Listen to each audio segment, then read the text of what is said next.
Alrighty, welcome in everyone to just another edition of Just Another College Football Podcast. I'm your host, as always, Tommy Brzee. It is Wednesday, September 24th around here, and we got a lot of football to talk about. This upcoming weekend is absolutely incredible from top to bottom. We have two matchups that might be some of the best matchups we'll see the entirety of the season, and a couple others that frankly would have been the best matchup of the week if the first two were not on here. So we got a lot to get to. The best way I thought to break it up was we're going to start in the Big Ten. There's a massive matchup between Oregon and Penn State in the Big Ten. There's USC, Illinois, and a couple other games I want to get to. Figured I would just kind of compartmentalize that conference into the first segment, and then we'll do the same thing with the SEC. Obviously, Alabama-Georgia is going to take the cake there. We have Ole Miss, LSU also to break down, and a couple more ones that might be a little bit of an upset alert that we'll talk about in that one. Then we got to whip around. We got Arkansas playing Notre Dame this upcoming weekend. We got TCU, Arizona State, a number of huge games coming up,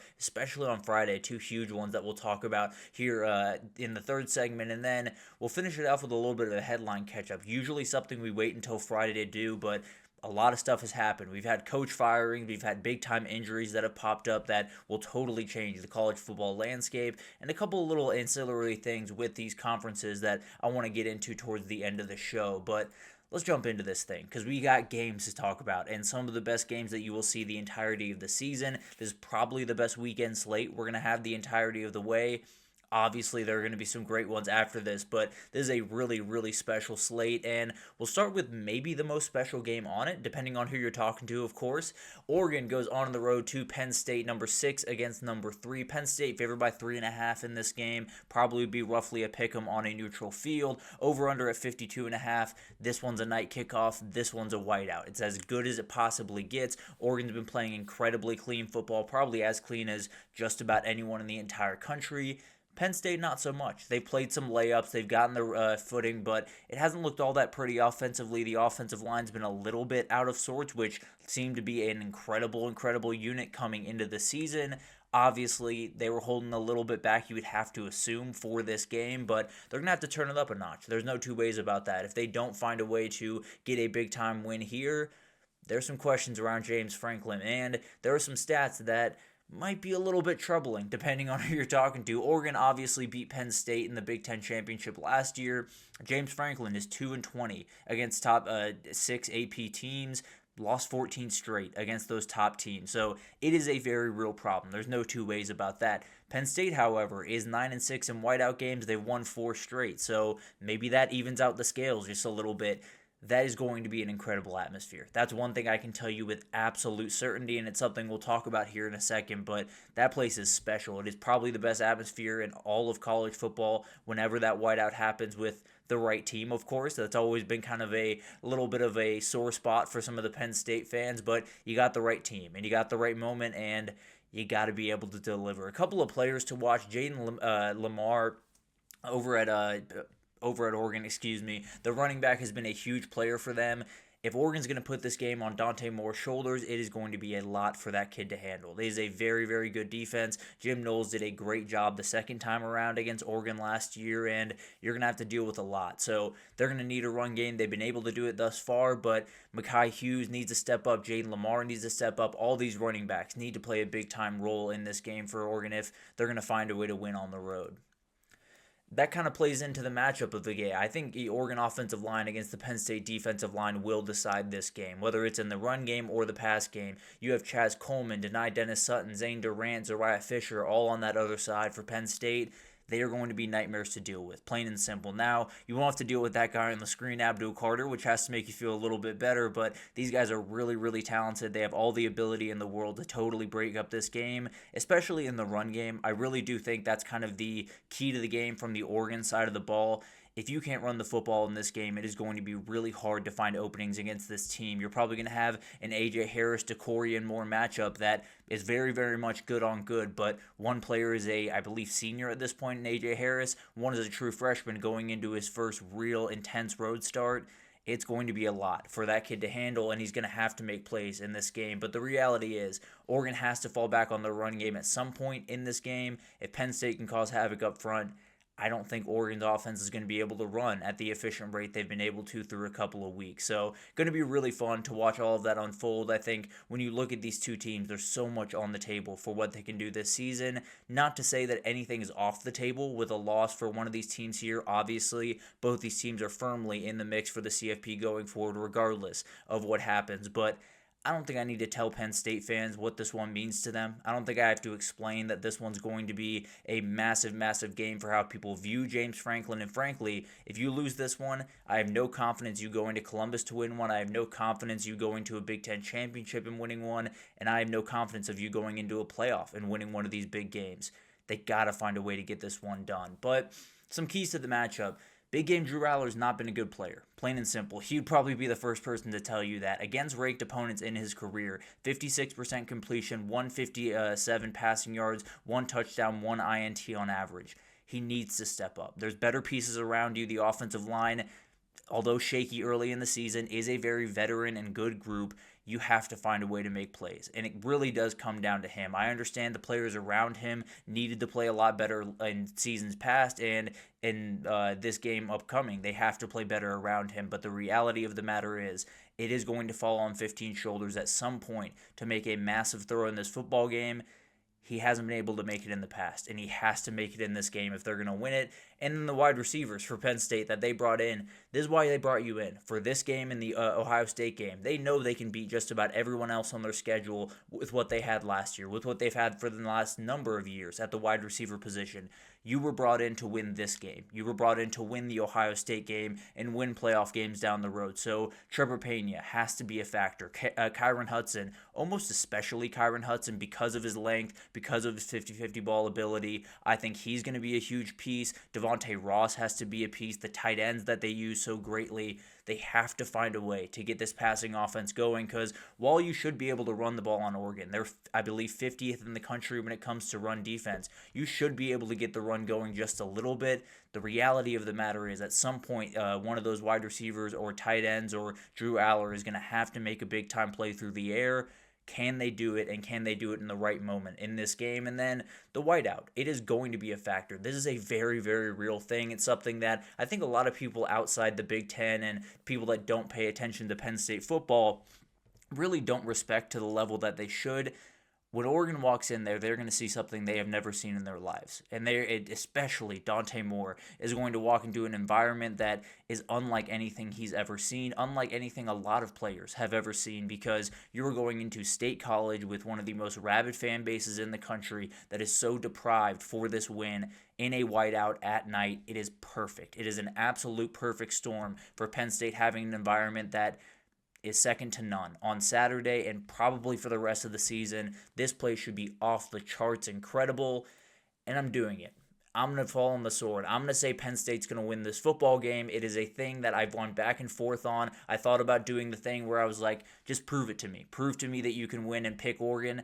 I can't do it. I think Penn State has it. I think the desperation is big enough. I think Drew Aller has that chip on his shoulder just enough. I think they're going to be able to run the ball just enough.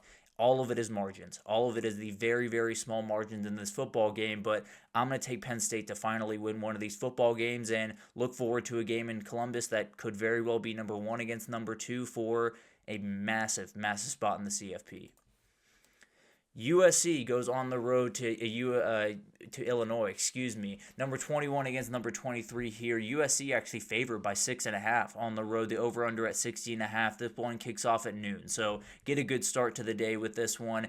It's going to be a really fun one. Both these quarterbacks kind of having different seasons in a lot of different ways. Luke Altmaier started the season really well, was playing some good football in the Duke game, played okay, didn't necessarily play his level of football, and then last week, obviously, everything went wrong in that offense. So that was definitely something that was somewhat beyond his control, but he didn't play his best football by any means. Jaden Mayav is playing as good as football as anyone in the entire country, especially at the quarterback position. He, I believe, leads the country in passing yards still. Very, very talented kid, kind of a pseudo Caleb Williams, not quite the level of talent that Caleb Williams had, but he can make a lot of those similar plays, and it definitely does open up this USC offense. We talked about it. Maybe they got to score 40 or 35 points to win just about every game, but at the end of the day, I think they very well could with the group that they have.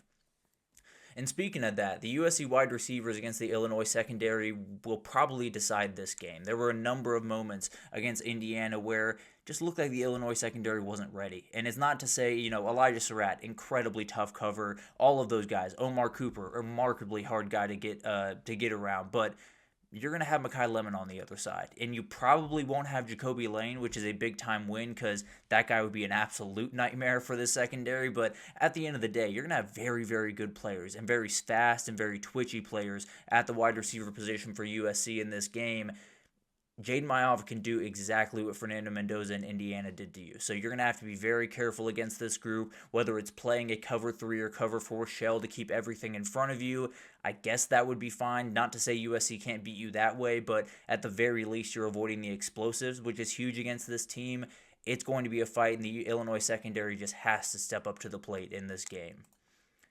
The keys to the game, if the Illinois run game does not get going, it's going to be a long day at the office. I can almost promise you that. Not to say that the USC back end is going to totally tear apart the pass game for Illinois. It's just to say you got to slow this game down. You can't give USC a number of possessions, more possessions than you're going to have, because at the end of the day, they're going to end up scoring at some point. They're going to score quite a few times, if I'm being totally honest, if you speed this game up and you give them 10, 12, maybe 14 possessions in this football game. You're going to be playing from behind for a lot of it, and I don't think you're equipped to play from behind very often. So you're going to have to find a way to get that run game going. Fagan, Valentine, obviously in the Indiana game, it's obviously a little bit different because you're down so early, you're down by so much, you're going to pass the ball, but they got to find a way to run the ball in this football game, or it's going to be a pretty long day for Illinois. I think they should be able to run the football, but at the end of the day, if they can't, it's going to be really tough to beat this USC team, who gets off to a quick start. I think both these teams want to play from in front, particularly Illinois, because USC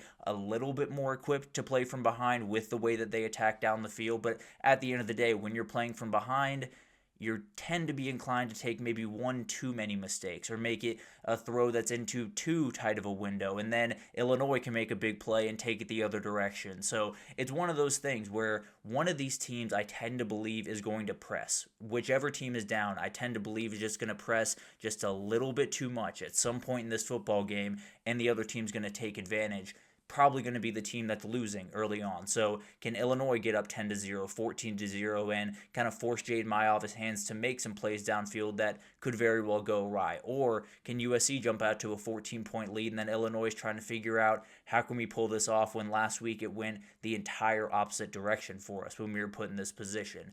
And then finally, USC's had some interesting schedule travel dynamics over the last little bit. USC went to Purdue 2 weeks ago, came back to LA to play Michigan State last week in a late night game, and then they go back to the Midwest to play Illinois in a tough environment against a team that very badly needs it. It's a tall order to get that to work. At the end of the day, when I look at this game, I tried to figure out which way I really, really think it's going to go. I think the USC offense is too much. I think if you're going to give up 63 points to that Indiana offense, the USC offense is going to be able to do some really great things against you. I do think it's closer. I have it 34-30 in favor of USC, but at the end of the day, I think that USC offense, I think Jaden Mayav is a little too much, and we come out of it thinking this USC team could very well be that fourth team in the Big Ten that makes that run to the CFP. Ohio State goes on the road to Washington this weekend.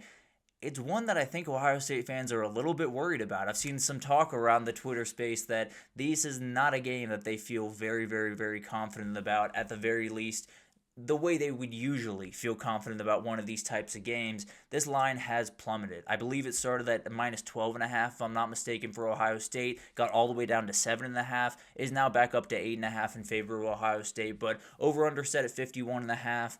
This one's really, really fun. These are two of my favorite quarterbacks in the entire country, and two very different quarterbacks. Julian Sayin, that pure pocket passer, probably one of the more gifted passers of the football in college football, frankly. And then you got Damon Williams, one of the better athletes you're going to find at the quarterback position. Very slippery, kind of has that Johnny Manziel a little bit about him, where he just gets out of whatever pocket you put him in, and he finds a way to make the play downfield. Very talented kid, and they're still kind of looking for that big-time win. They were able to beat Michigan last year, but didn't prove to be the win that they wanted it to be. This would obviously be the win that they want it to be. So Damon Williams can totally change this game. The Ohio State defense does such a good job of playing on the front foot, of keeping guys in their pocket, of keeping guys from making plays with their legs. They did it against Arch Manning. They've done it in the past against a number of really good rushing quarterbacks. Having Caleb Downs makes that a whole lot easier. I can promise you that. I can imagine Caleb Downs will be roving the middle for the vast majority of this football game, waiting for Damon Williams to leave the pocket to try to make a play with his legs, and then Jonah Williams, a guy that you can absolutely lean on at the running back position, probably a top 5 running back in the country right about now, and is playing some great football. If they can find a way to get this run game going early and slow down the Ohio State offense and kind of get the Ohio State defense just a little bit confused, a little bit on their heels with, the quarterback read or a couple of just eye discipline type plays to keep the Ohio State defense on their heels early, I think it could get really, really interesting. For Julian Sayin, this is a massive one. This is the first time he's going on the road in his career, and in the Texas game, they protected them just a little bit for good reason. When you have someone struggling like Arch Manning did in that game, no reason to put your quarterback in bad positions. Since then, he's been ripping the ball around. He's been one of the most efficient quarterbacks in the entire country. He's going to have to make plays in this football game, and it is going to be a stout order. There is a lot of really, really good players on that Washington team. The defense has left a little bit to be desired early on in the season, but still a very, very good group up there. And I think at the end of the day, this is going to be the moment where Julian Sayin has to step up and become the player that he is very capable of being, become the leader of this Ohio State football team. He's going to have to make a couple of big-time throws in this game. It's a huge one for Ohio State and Washington. Ohio State still has Illinois, Penn State, and Michigan on the schedule, so dropping this one puts you in a little bit of a precarious spot moving forward. Washington gets Michigan, Illinois, and Oregon, so they're in a position where they win this one, they're in a really good shape going forward because you can win maybe one of that Michigan, Illinois, Oregon type games and be able to get into the CFP. Kind of the same thing for Ohio State, but at the end of the day, I think we all understand that Ohio State's probably getting in this thing even if they lose this one. I think it's going to be close. I think they're going to battle down to the absolute wire. I just think Ohio State makes one too many plays. I think Ohio State wins this one 31-27. I think when you look back on this one, you're thinking, this Washington team's a whole lot more dangerous than I thought they were going to be. I don't know what that means for the CFP with them going forward. I know for a fact that teams like Michigan, Illinois, and Oregon that come in there wanting to go to the CFP have to be very, very careful with the Huskies. Indiana goes on the road to Iowa after a huge game, and this is absolutely a trap spot. Iowa plays really solid football. Obviously, the offense leaves a little bit to be desired, although they put together a pretty nice performance against Rutgers. They've kind of started to find a little bit of a groove on that side of the ball.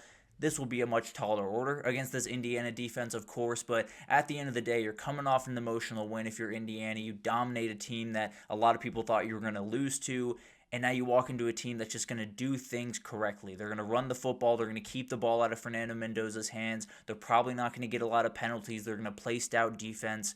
This one's going to be at least relatively close at halftime. I don't think Indiana's going to run away with this game. If they do, you're going to see them bump up in my rankings quite a bit. But at the end of the day, I think it's one of those games where Iowa's starting to find it. I just think it's a bad matchup. I think you look at this one, you think that Indiana defensive line might just dominate this entire game, and I don't think they have the guys on the outside, does Iowa, to compete with D'Angelo Pons and all of the guys that Indiana has in the back end. I'm going to take Indiana to win this one, move forward to a game in Oregon after a bye week that is going to be downright massive for this football team, but I'll take Indiana to win 24-13 in over Iowa. Not necessarily going to be all that pretty, I think. I think it's going to be a slow start. Maybe Iowa, it's 6-3 Iowa at halftime or something like that, and then Indiana is able to put it together down the stretch and get a big-time win for them and move forward at looking for yet another CFP appearance under Kurt Cignetti.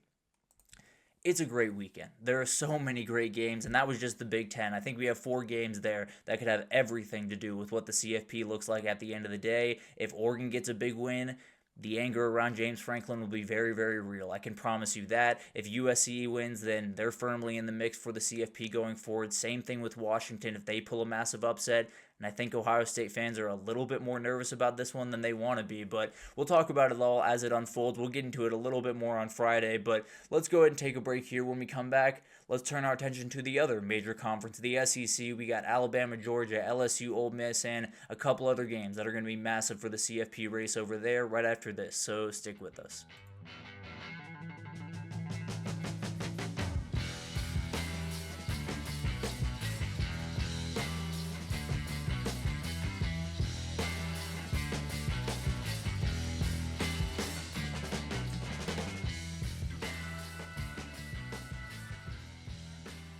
Alrighty, welcome back everyone. We just talked about the Big Ten as a whole. We obviously have the big one up there in State College. Oregon goes up to Penn State for a huge top 6 matchup. We got another top 25 matchup, USC, Illinois, and a couple others, including Ohio State.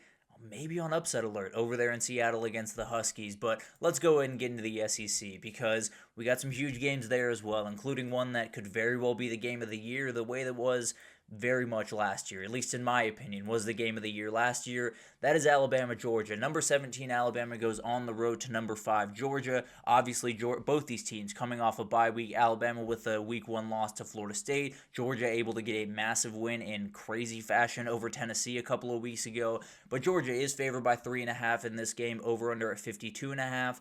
Another night game, so make sure you got 2 TVs going because you're going to have Penn State, Oregon on one, you're going to have Alabama, Georgia on the other, and I think they're both going to deliver in a big-time way, but I don't think I need to introduce this game too much. I think people understand what's on the line in this game kind of the same way we were talking about the Oregon-Penn State game.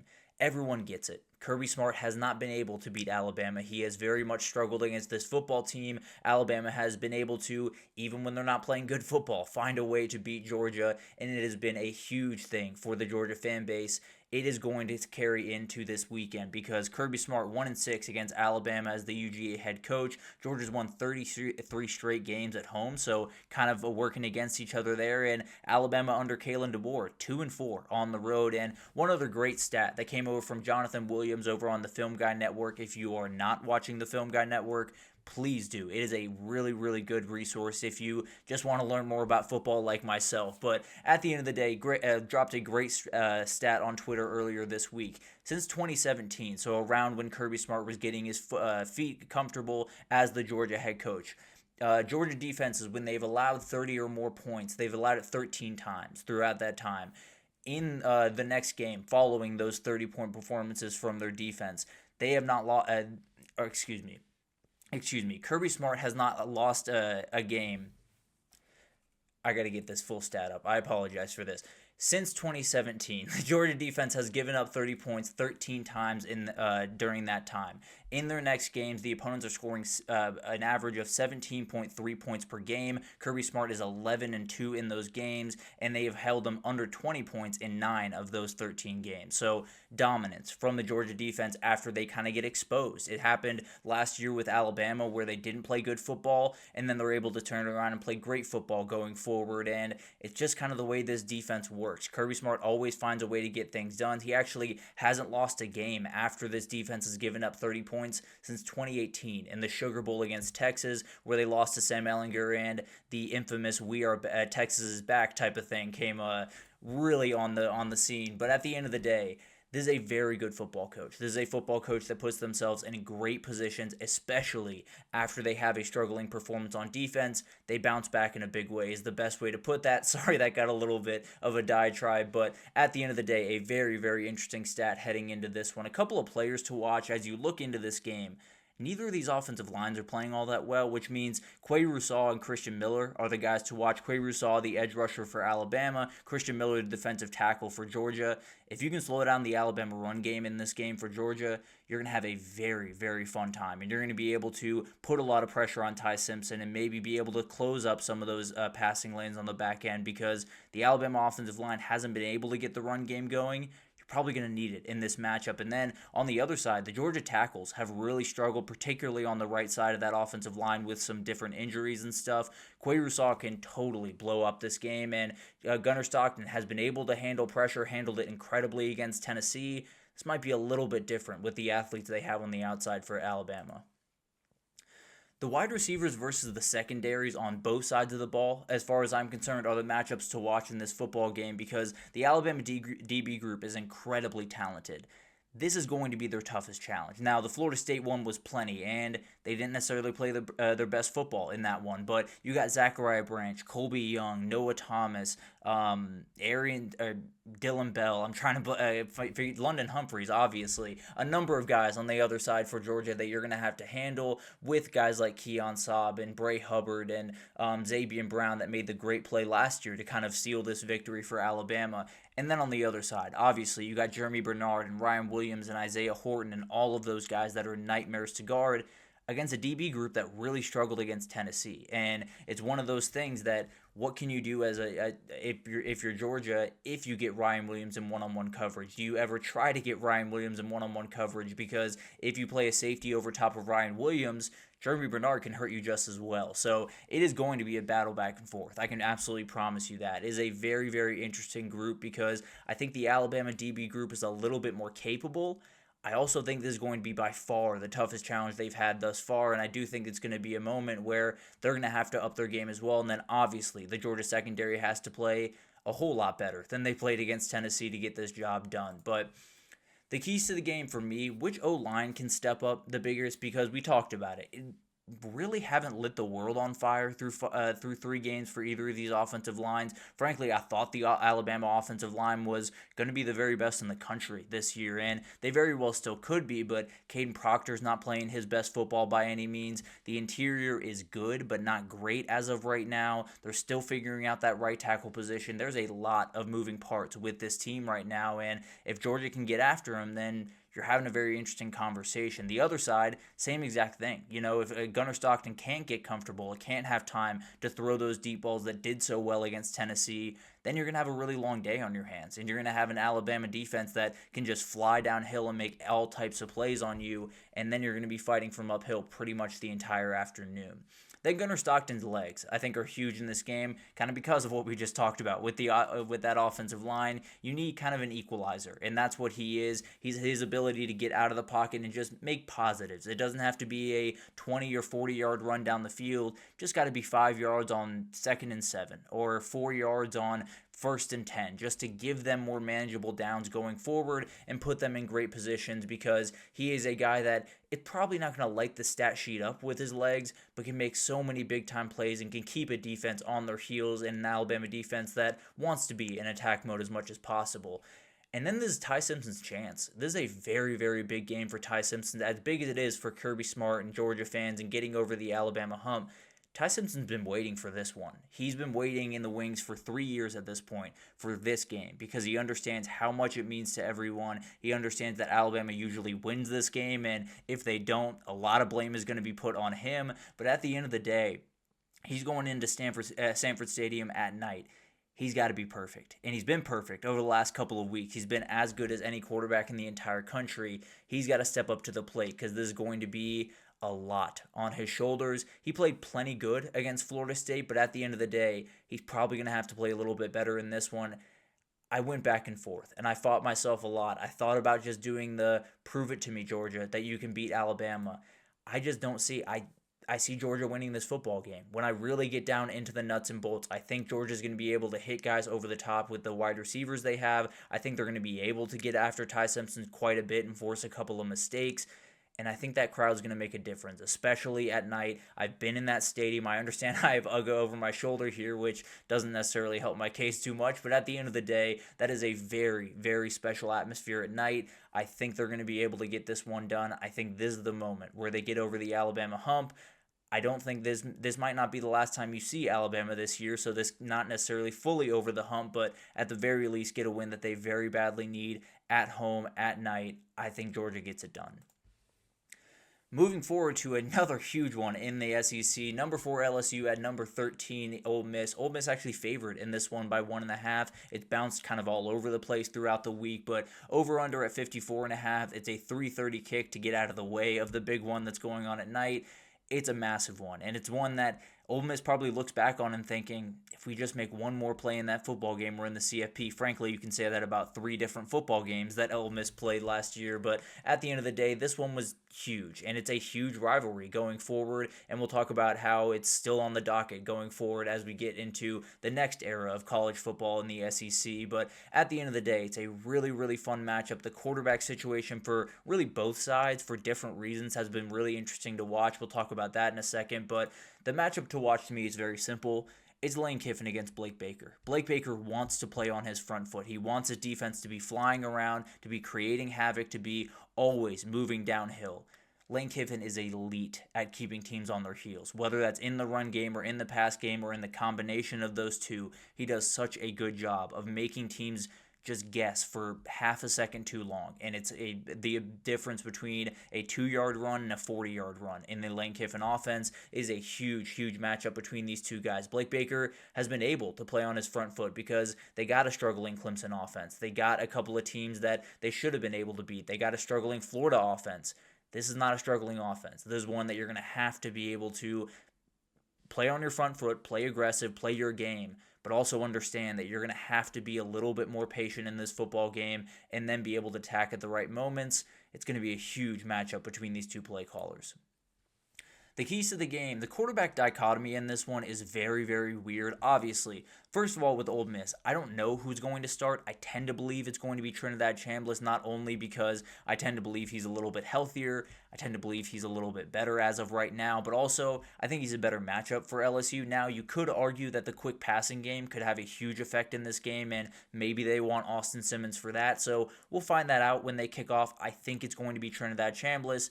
I tend to believe he's going to be the guy the rest of the way, if I had to imagine. But on the other side, how healthy is Garrett Nussmeier? He has been a little bit gimpy early on in the season. They had a abdominal injury, I believe, was the story out of LSU. I don't know what he's going to look like in this game. I know for a fact he's going to have to make big-time throws. And he's done that at times. You know, even in the Clemson game, he made some massive throws in that football game. They only had 17 points. He played some really good football. So even as an injured quarterback, he can play really, really well. The Ole Miss offensive line is going to know that, or defensive line is going to know that. They're going to absolutely come after him start to finish in this football game. How healthy is he, and can he make the big-time plays that he's been more than capable of making throughout his career?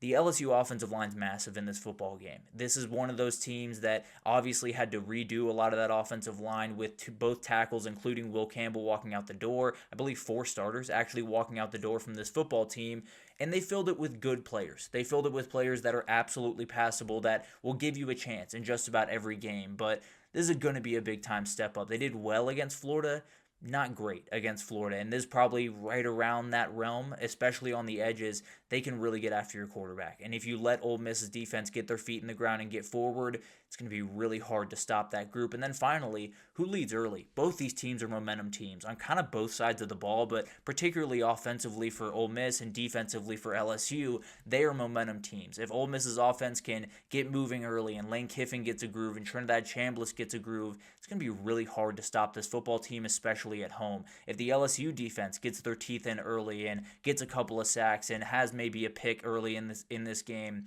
it's going to be really hard to slow down that group, because Harold Perkins, Whit Weeks, and all of those guys playing with their hair on fire is downright terrifying. I can be totally honest. So it's going to be really, really awesome to watch what happens. I tend to believe who's leading after the first quarter is in a really good shape to win this football game. And there's obviously been some interesting things happening off the field. I don't necessarily feel the need to address all of that, but at the end of the day, been a very, very interesting time for the Kiffin family as well as Whit Weeks during this game and the lead up, but I think Ole Miss gets it done. I just think Ole Miss at home with that quarterback that is leading the way at such a high level, with an offensive line, specifically an offensive line for LSU that is not playing great football right now, I think Ole Miss gets this one done. I think they're able to get a massive win at home, and they become the team in the SEC that's joining Georgia at the very top, and maybe the team that finds a way to get to the SEC championship, or they're meeting Alabama after Alabama gets a big-time win. So a huge week in the SEC, and it doesn't stop there. Auburn goes on the road to number 9 Texas A&M. It's been a really rough week for Auburn, hadn't it? They lose a game, obviously, in Norman in a Game that they very well should have won if it was officiated correctly, but that's, again, beside the point in the past. Let's keep moving forward. Texas A&M favored by 6.5 in this game. Having to go on the road after what Auburn just had to endure is incredibly tough. That being said, Texas A&M has allowed teams to run on them early in the season. That Notre Dame game, there were a couple of moments where they were able to get loose and make some big-time plays. Jeremiah Cobb is a very good running back for this Auburn team, and obviously Jackson Arnold can make plays with his legs. The other part of that is this Texas A&M defensive line saw what they saw last week against Oklahoma. They understand that Jackson Arnold likes to hold on to the ball just a little bit too long in some of these scenarios. They're going to be coming after him every single play for pretty much start to finish in this football game. If I had to imagine, they're going to force him to make plays, and he's going to have to step up in a very tough environment. I think it's going to be a really fun one. I think they're going to get up and down just a little bit. The Auburn defensive line is a really interesting group to watch here because you stop that Texas A&M run game, you have a lot of things rolling for you. Now, obviously, with Mario Craver and Casey Concepcion and all the guys they have hitting 70-yard touchdowns essentially every play, it feels like it's going to be a lot harder than that. But I do think the Auburn defensive line brings a ton to this to the table in this game. I think it's going to be kind of a short game. I think it's going to be running the football, a couple of possessions here and there. At the end of the day, I think A&M makes one big play. I think they're able to make one massive play. Maybe they're up 24-20 late in this football game, and then Casey Concepcion goes 70 yards for a touchdown. Everyone goes crazy in Kyle Field, and the game's essentially over. I really do think that game last week in Norman was a turning point for this Auburn season because it's not going to get easier from a schedule perspective, and the more that you lose these games that you feel like you probably should win, the more it gets tough to show up for the next one. So I think Texas A&M is going to be able to win this one. It won't be all that comfortable throughout this game, but I think they're able to stretch it late and get a big-time win. Tennessee on the road at Mississippi State, number 15 Tennessee at this point. Tennessee favored by a touchdown and a hook here. Over-under at 62.5, as you can imagine, with these two high-flying offenses. This one's going to be really fun, and it's going to be a really interesting game because you could have 6 different 50-yard touchdown passes in this football game. They are going to throw the ball deep downfield, and you look at Tennessee last week, or a couple of weeks ago, against Georgia. There's an opening there, especially when you have speed like Anthony Anderson and Brennan Thompson on your offense.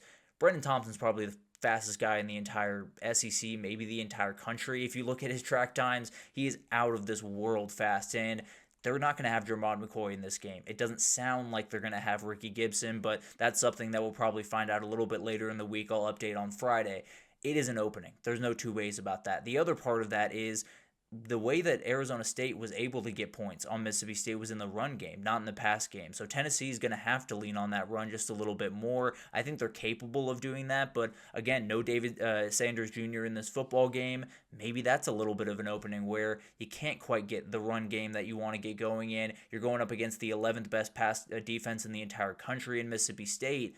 Maybe there's a little bit of an opening for Mississippi State to get a couple of takeaways and then turn around and hit a 50-yard touchdown, and this thing totally turns on its head with the Cowboys going crazy. So I think this one's going to be close at half. I think Mississippi State's going to come out of the gate, hit a couple of big plays, and we're going to be thinking, oh my God, Tennessee's going to find a way to lose, drop to 2-2, and this whole season's going to go down the drain. And then Tennessee's able to find a way to come back in the second half. I just think they're too good of a football team. I do think that run game is very capable, just hasn't had to really kind of sink their teeth in yet. So I do think they're going to be more than fine. They win this one 34-24. I do think it's a little bit sketchy at halftime, and a lot of people are looking that direction, but Tennessee's able to win this one, continue to move forward, and Mississippi State still a lot on the table for this football team, but at the end of the day, you take a little bit of a step back as you start SEC play. It's an incredible week in the SEC. I think it's as impactful of a week as you're going to find around the country in a specific conference, because Tennessee, if they fall out of this thing, they're probably out of SEC contention and maybe CFP contention. If Auburn's able to beat A&M, what does that look like going forward? That is an absolute logjam. If Ole Miss is able to beat LSU, that totally changes the dynamic around this thing. And then I don't think I have to tell you about what happened if Alabama was able to beat Georgia. It would be all over the place. In Athens, Georgia, and the other way around, it would be a Georgia's going to win the national title by 1,000,000 type talk after that one. So it'll be really, really fun to watch all of that unfold. We got more games. We got more big games that we haven't had a chance to get to because we haven't touched the ACC. We haven't touched the Big 12. We will do that right after this, so stick with us.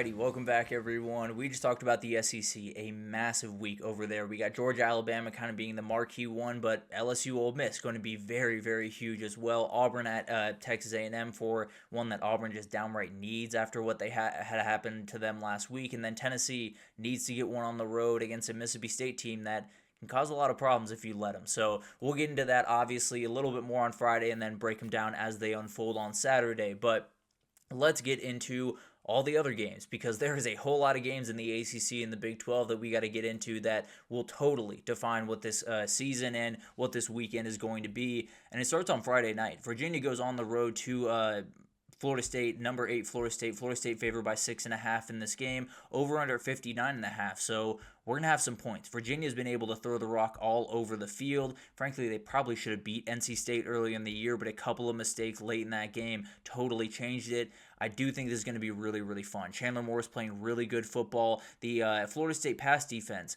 not bad by any means, but in that Alabama game, you did see some openings for Ty Simpson in that offense for them. Definitely something that could happen in this football game for Virginia. On the other side, the big-time thing here is, can Thomas Castellanos find the openings with his legs? That's what Florida State loves to do. That's the way they love to run their offense. C.J. Bailey was able to get plenty of success against Virginia when that NC State game was played earlier in the season, so maybe there's a little bit of an opening there. Also, Hollywood Smothers had a great day in that game, so definitely an opening there for the Florida State offense to do what they like to do, to find a way to run the football effectively, to find a way to, at the very least, kind of control the pace of this football game and not give it to a Virginia team that very well could put up a lot of points in a hurry and make this thing a little bit sketchy. But at the end of the day, I do think Virginia is going to have some success throwing the football around. I think some people are going to be surprised when they flip over. Maybe you're out at dinner, or maybe you're going out for a night out in the town. You'll check your phone, you see Virginia's only down by 3 at halftime. And then Florida State's able to take over, make some big-time plays, and Thomas Castellanos and Florida State win this one 41-27. I think it's going to be a shootout. I think it's going to be really, really fun.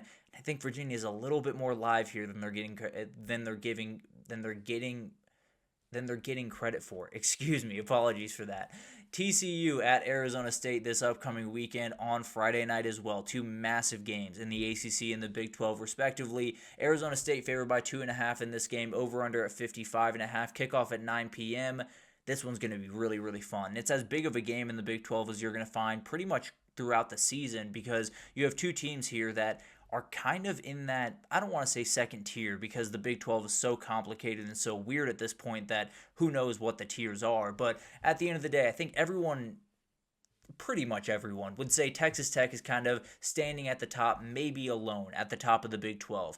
And then everyone else is kind of jockeying for that second position. TCU is right there for me. Iowa State's right there for me. Arizona State. Utah could get back into that conversation here pretty soon. They play West Virginia this weekend, I believe. But Arizona State can't get beat deep in this game. They got beat deep way too often against Mississippi State, and I think it's one of those things where they wanted to be aggressive. They wanted to put pressure on Blake Shapen, and you're going to have to do it to Josh Hoover. There's no doubt about that. But you also can't leave gaps on the back end. If you do, then Josh Hoover is going to go for 440 in this game, and he's going to be able to totally bury you throughout it. So you're going to have to be very, very careful in this one. If you're Arizona State, don't get too aggressive offensively, but also you got to be able to stop the run for TCU, because they do plenty good job. Not necessarily their bread and butter is the run game, but they do plenty good of a job to find a way to get this thing done on the ground. And it's one of those things where on the other side of the ball, can Arizona State run the ball? They haven't been able to pass the ball with much consistency, especially against Mississippi State. I believe he had 69 total passing yards, if I'm not mistaken. And Kevin Jennings was able to do a lot of damage through the air. So can Sam Leavitt pull that off, or are they going to be resigned to running the football, and then you're going up against one of the best run defenses in the entirety of the Big 12? So it's going to be a battle back and forth. I think this is a really fun football game, and I think one of these teams could very well find their way into the Big 12 championship because of this game. I'm going to say TCU does. I think TCU finds a way to win this one. I think the pass game plays a huge, huge role in it, and I'm just not fully sold on Arizona State right now. I think they're a good football team, but I do think they're taking a little bit of a step back from a year ago, particularly Sam Leavitt, and I think it's going to have an impact in this football game. Duke at Syracuse, 2 teams that I think a lot of people kind of wrote off after the first couple of weeks because they did struggle out of the gates, no doubt about it. now they're really sneaky teams in the ACC going forward. Both of them are 1-0 in the conference. The big thing here is Steve Angeli is out for the season for Syracuse. Tore his Achilles in the game against Clemson that they were able to win. He played great football again. Ricky Collins is going to be the starter, former 4-star that went to LSU and then transferred over. Very talented kid, not quite the experienced player that Steve Angeli is, so that's definitely something that Duke will try to expose, and Manny Diaz is more than capable of exposing in this football game. So going to be really interesting to see what Duke does defensively and how it kind of changes the offensive approach for Syracuse in this one. I think we see points in this game. I think they get after each other just a little bit. Don't love the Duke defense. Don't love the Syracuse defense all that much. I think at the end of the day, you're going to see a couple of big-time plays from both these teams. I think Syracuse leaves this game feeling plenty confident about Ricky Collins going forward, but I think Darian Mensah makes one more play, and they're able to get a big-time win, move to 2-0 in the conference, and then who knows? The rest of the way, Duke could be firmly in the mix in the ACC. Obviously, plenty of work still to be done, but this is a sneaky, massive game. Whoever wins it is definitely a dark horse in this conference. I'll say Duke is going to get it done. Louisville at Pitt, another massive one in the ACC this week that could very well decide who finds a way to the ACC championship. Louisville favored by 3.5 points in this one, over under at 57.5. This one's going to be really, really fun. It kicks off at noon. It could be a downright elimination game because I think you have a Pitt team coming off a loss to West Virginia that had to be really, really tough, or they're coming off a bye after a loss to West Virginia. They're going to have to find a way to regroup, get that offense really going. It was a little bit anemic at times in that football game. They're going to have to find a way to stop the run, which is going to be very tough against this Louisville football team. At the end of the day, both these teams have everything in front of them. Pitt still has at Florida State, Notre Dame, at Georgia Tech, and Miami. If they don't win this game, they're in big time trouble, not only in the ACC, but maybe in a bowl game going forward. And then for Louisville, I think you're in a position where you can absolutely make some big time plays down the stretch of the season. You got to win this one. If you lose this game, you're in a position where you're probably playing from behind. You still have a number of tough games ahead. I believe they get Miami, if I'm not mistaken, in this season. So they're in a position where they badly need to win this one. If Pitt doesn't win this one, they have no chance in the ACC because of the games they still have to play. But at the end of the day, I'm going to go with Louisville. I think when you look at the run game and the run defense that Pitt was putting on display against West Virginia, not going to work against Isaac Brown, so I'm going to take Louisville to win this one 33-24. I think they get a huge one in. The ACC that is very confusing up at the top gets that little bit more confusing after this football game. Then you got Notre Dame on the road at Arkansas, a huge, huge game for both these teams, really, because you have a Notre Dame team with already 2 losses on the season, coming off that one okay win, I suppose, over Purdue last weekend to go to 1-2. Arkansas, just devastation the last 2 weeks. They get down to the goal line, they fumble the football against Ole Miss, they do almost the exact same thing against Memphis, and they fall to 2-2. Still a really explosive football team. That's why Notre Dame's only favored by 3.5 in this game, over under at 64.5. So we're going to have some fun in this one. And this is also a noon game, going to be really, really fun. Taylor Green has to be awesome in this football game. He has to find a way to get openings against this defense. In the past game, you should be able to do that. This defense has really struggled to stop just about anyone thus far throughout the season, especially with the pass, and I think you're going to have to find openings for C.J. Carr. He's got to answer the bell. On the road, a very, very tough environment over there in Fayetteville, and a defense that has definitely struggled early in the season, but Travis Williams is not afraid at all of being in attack mode and definitely heating up quarterbacks and making things a little bit interesting, so C.J. Carr is going to have his work cut out for him. I think it's going to be really, really interesting to watch this one. Arkansas has really struggled to stop the run. Jadarian Price and Jeremiah Love should have a relative day in this one. Notre Dame will run the ball very aggressively. I think Arkansas finds a way to win it. It's a very weird game where I don't think either defense is really equipped to stop the other one. I tend to believe that the team that can pass the ball a little bit better is going to win this game, and I tend to believe that's Arkansas. Taylor Green's had a great start to the season. Omega Blake on the outside has been an absolute problem, and I think they find a way to win a huge one and not necessarily save their season, but at the very least make those make that fan base happy for the first time in a little bit of first time in a little while. It's been quite a tough couple of weeks for Arkansas. I think they get on the right side of things this week.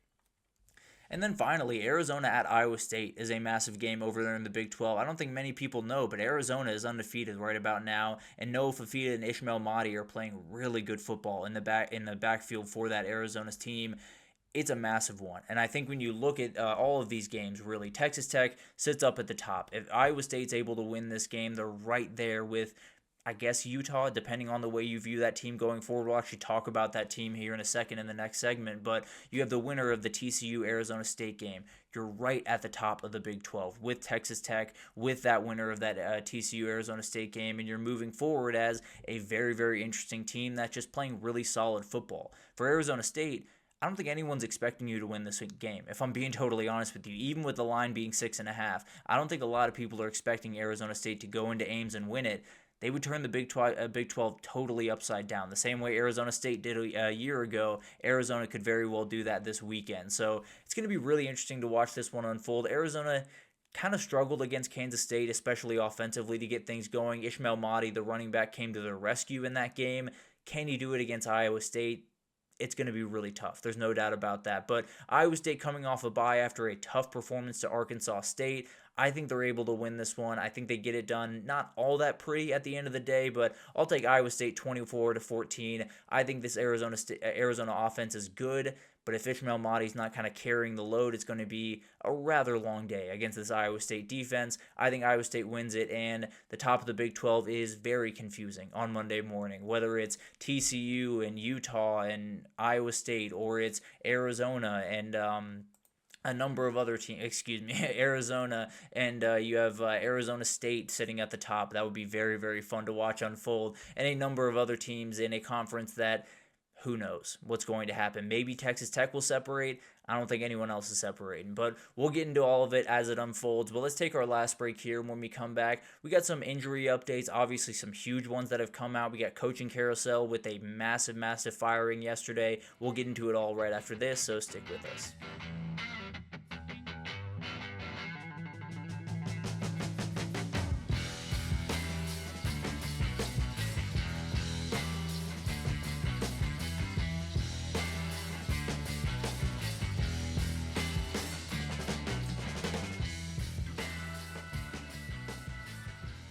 Alrighty, welcome back everyone. We just talked about all the other big games going on this weekend. We got a huge one between Virginia and Florida State that I think some people are overlooking just a little bit. Arizona, Iowa State, another massive one. Notre Dame on upset alert over there in Fayetteville, Arkansas. Some great games coming up this weekend that might be overshadowed by the incredible games we got coming up this weekend. But let's get into a little bit of a headline catch-up. This is usually something we do on a Friday.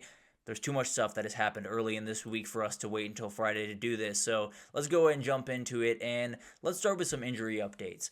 John Mateer is going to be out for 3+ weeks. He's getting surgery on his thumb, his hand today.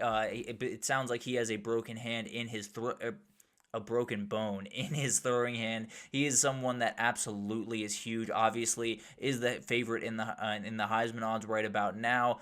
He's going to miss probably around a month. It's kind of up in the air what this looks like. And early on when this first came out, I was thinking, okay, he's got the bye week. He's got Kent State. He'll be able to play against Texas, partly because I think this guy's just a warrior, and it's going to be really hard to keep him off the field for a game like that. Now, as more details come out, I become a little bit more skeptical of that belief. He probably will not be on the field for the Red River Showdown, or the Red River Shootout. Hate that people have changed that name. But at the end of the day, I do think he's going to miss for about a month here. What that looks like is they have a bye this upcoming weekend. They have Kent State next week. So that's going to be more than fine. You should be able to get a win. Then you got Texas. Then you got South Carolina.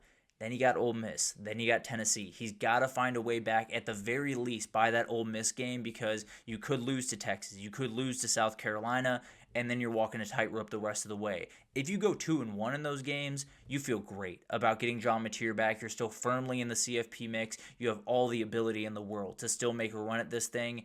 It's far from ideal. There's no doubt about that, and it's definitely one of those things where, for whatever reason, in that Oklahoma game specifically, and really a lot of games, and we'll talk about it here in a second, Texas finds a way to get a backup quarterback. And it's nothing to do with Texas. I don't know how it happens, but at the end of the day, this one's going to break their direction. Michael Hawkins is going to take over. We saw him last year, played some really good football, very athletic, fun player that absolutely can keep this thing afloat. it doesn't make any of these games a layup for Texas or for South Carolina going forward. There's still a very good team with an incredibly good defense on the other side.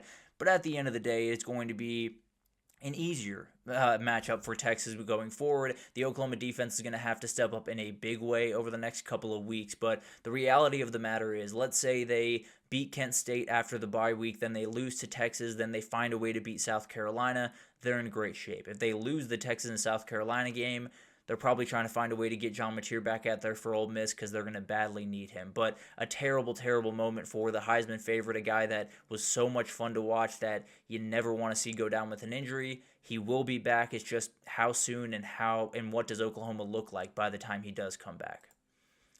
DJ Lagway, I said we'd talk about another Texas quarterback situation. DJ Lagway is currently in a boot, and he has a bye week this upcoming week, and then Texas comes to town. And right now, it sounds like he is going to play. That is the thought, at least around there right now, that he is going to be on the field for that football game.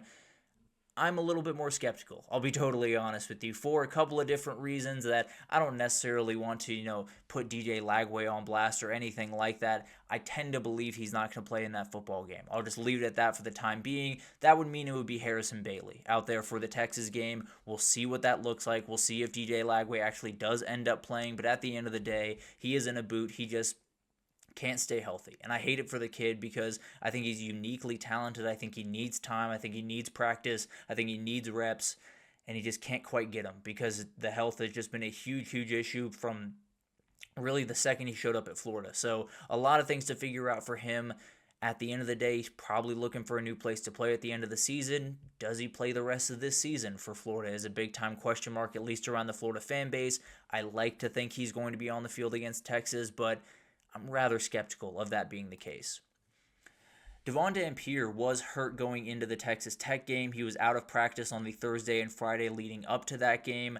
This is obviously not to take anything away from Texas Tech. It's just to give you a little bit of an idea that maybe that Utah offense is a little bit more potent than it showed on Saturday. Maybe they can turn it around this weekend against West Virginia and they'll be able to get that win and look like the team that they look like in the first 3 weeks. I don't know how badly he was hurt. I don't know how much it changed what that team was capable of doing, but it is something worth noting. If you're, really nervous about Utah, maybe you should be a little bit less nervous. If you're, buying all the Texas Tech stock in the world, not saying to stop, that's a really good football team, but maybe it just gives you a little bit of perspective about what happened on Saturday. Coaching carousel time, and Mike Gundy is fired. That is words I really never thought I would say, if I'm being totally honest with you. The second longest tenured coach in college football, right behind Kirk Ferentz up there at Iowa. Wild. The wildest thing I'd seen in quite some time, and I get it. You lose to Tulsa, it can't happen at Oklahoma State, plain and simple, the same way it can't happen at Oklahoma, and if it did, someone would get fired up there, I can promise you that, but an incredible career, an incredible dude, one of the best content machines in all of college football, I can promise you that. Was so much fun to watch and was incredibly successful at a place that prior to him had some success here and there, but wasn't this powerhouse program. He comes in 21 seasons, he goes 170-90, has 8 10-win seasons, wins the 2011 Big 12 championship. He was a special coach. There's no two ways about that. Put a number of really good quarterbacks in the NFL, whether you want to talk about Mason Rudolph or Brandon Weeden or all of these guys that he was able to get the best football out of, that almost won Heisman's under this guy, and then some great receivers that came through there, mainly Justin Blackman, one of the most ridiculous athletes I've ever seen on a football field. Incredible coach, an incredible character, a guy that when you lose someone like this from college football, it's never going to quite be the same. It's never going to quite have that same juice when it comes to press conferences around Stillwater going forward. But at the end of the day, I understand the decision. I kind of wish they were able to wait to the end of the season, but at the end of the day for Oklahoma State, probably better for them to get to the front of the line, especially with maybe a couple other coach firings happening here pretty soon. So hate to see him go. Really, really talented coach, a guy that really defined college football for quite some time. But I think it was time. I think it does make sense. Offensive coordinator Doug Meacham will be taking over in the interim for the rest of the year. And a couple of replacement options. Obviously, there's plenty of time to talk about this, and we will get into it more down the road. But G.J. Kenney over at Texas State would be a great young hire. Very good offensive mind, very smart guy that absolutely can handle that, I tend to believe, and probably could have made the jump a couple of years ago, but finally is able to maybe sink his teeth into it. Zach Robinson, the offensive coordinator for my Atlanta Falcons, actually, he is someone that I think the boosters are going to want that guy. And frankly, it's going to matter a lot what the boosters want in this scenario. So I think it's going to be Zach Robinson. If I had to put money on one guy to get that job, I would say Zach Robinson because they need money to start rolling in a big way. But the other name is Colin Klein. If they can find a way to hire Colin Klein away from Texas A&M, that'd be absolutely massive. Ben Arbuckle at Oklahoma might be a little bit tougher to make that one happen, partly because of how fans would react around Norman. But at the end of the day, I tend to believe if you can find a way to get Colin Klein on that staff, you do it. It's an incredible, incredible coach. The other part of that is who knows what Kansas State's going to be doing at the end of this season. I don't think they're going to be letting Chris Klieman go, but if they do, I can promise you Colin Klein is the very first call, and I don't think he's hanging up on that one. So a lot on the board for this one. If I had to make a guess, I would say it's going to be Zach Robinson, the former quarterback there, that I think a lot of boosters would be more than happy to hand their money over to. Virginia Tech is searching for a new quarterback as well. Pat Fitzgerald is a name to watch here. Got fired in a very kind of weird circumstance from Northwestern. Very weird story that has gone back and forth, been very, very confusing to follow. But at the end of the day, very good head coach. Absolutely a guy that can do more with less, which might be kind of a requirement at Virginia Tech going forward. Dave Clawson fits into that category as well. The former Wake Forest head coach, great X's and O's guy. Definitely a guy that I'm not 100% sure he can play the NIL and portal game the way he would need to, but at the end of the day, he'd have plenty of people around him that can do that as well. So I think that would be a great hire and maybe a little bit more of a safe hire. Clark Lee, if you can find a way to get him away from Vanderbilt, is a slam dunk. I don't think you're going to be able to do that. Shane Beamer has been brought up. Obviously, his father coached there for a very long time.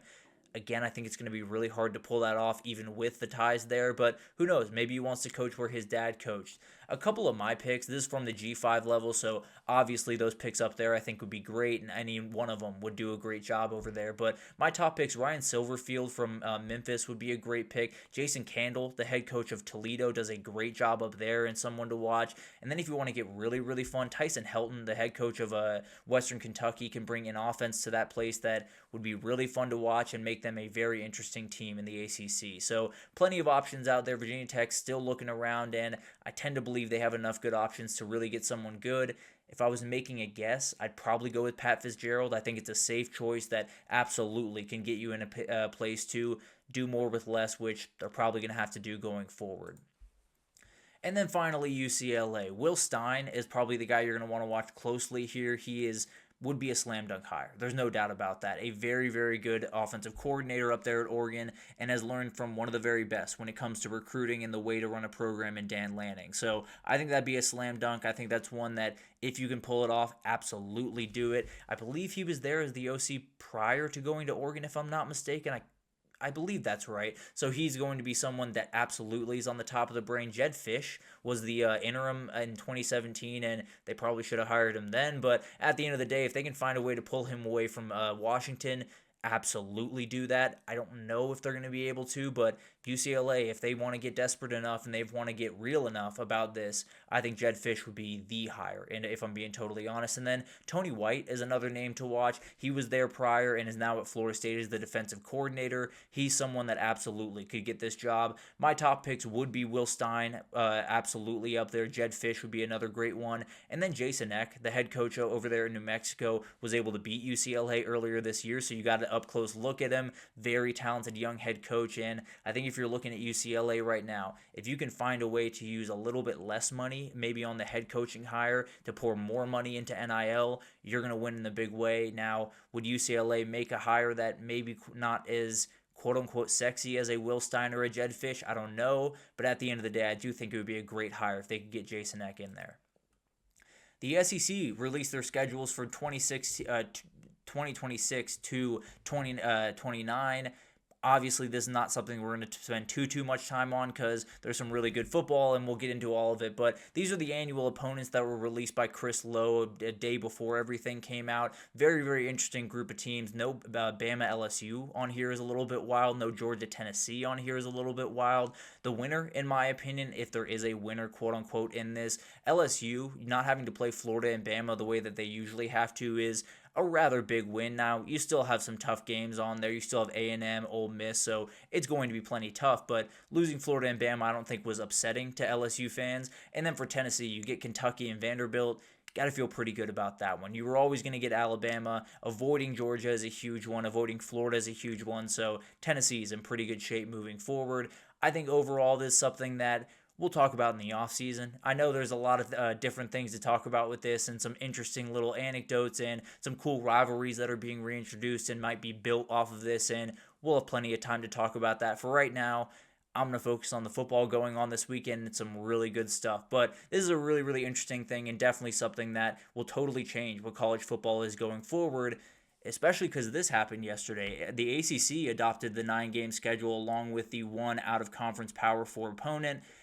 It's essentially another sign of the Power 4 breaking off from the rest of the sport. And that can be good, that can be bad, depending on the way that it is rolled out. And that's something that I've always said. I tend to believe they would be better off having it be not different sports, but different divisions within the same sport. I tend to believe that's the best way to go about it.